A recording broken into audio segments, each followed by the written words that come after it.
Ito yung unang gift sa akin ng aking afam nung first Valentine's Day namin together as a couple. At alam niyo ba mga te, hindi ko tinanggap. Pinabalik ko sa rider. Malay ko ba na para sa akin pala, hindi naman kasi ako nag-order that time nang naka-address sa office namin. So ang buong akala ko ay scam. Kaya binabaan ko si kuya. Ang taray.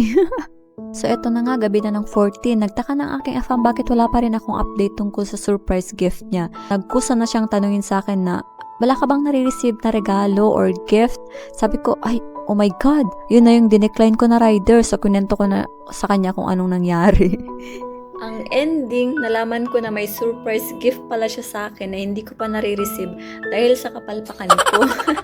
Pero hindi pa rin naman niya sinabi sa akin kung ano yung gift na yun. So, still a surprise.